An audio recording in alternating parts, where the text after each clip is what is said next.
राष्ट्रवादी काँग्रेसची दुपारी बैठक। विधान परिषदेच्या एका रिक्त पदासाठी 75 इच्छुकांचे अर्ज।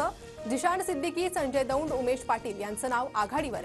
बैठकीत एका नावावर शिक्कामोर्तब होण्याची शक्यता। महाराष्ट्रात उष्णतेची तीव्र लाट। मुंबईतील तापमान 34 अंशापुढे, तर विदर्भ आणि उत्तर महाराष्ट्रातील कमाल तापमान 40 ते 41 अंशावर।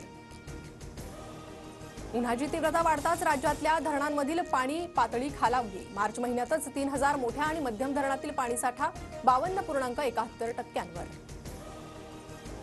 तुकाराम बीजच्या निमित्तानं देहूत वारकऱ्यांची गर्दी। तुकोबारायांच्या नामघोषानं देहू नगरी दुमदुमली। उपमुख्यमंत्री एकनाथ शिंदेंचा देहू नगरीत सन्मान। रायगड जिल्ह्यातील कशेडी ते खारपाडा दरम्यान आज अवजड वाहतूक बंद। महामार्गावरील संभाव्य वाहतूक कोंडी टाळण्यासाठी निर्णय। जीवनावश्यक वस्तूंची वाहतूक सुरू राहणार। मध्य रेल्वेच्या मेन लाईन आणि हार्बर मार्गावर मेगा ब्लॉक, तर पश्चिम रेल्वेवर आज कोणताही ब्लॉक नाही। बाहेरगावी गेलेल्यांचा परतीचा प्रवास सुरू होणार।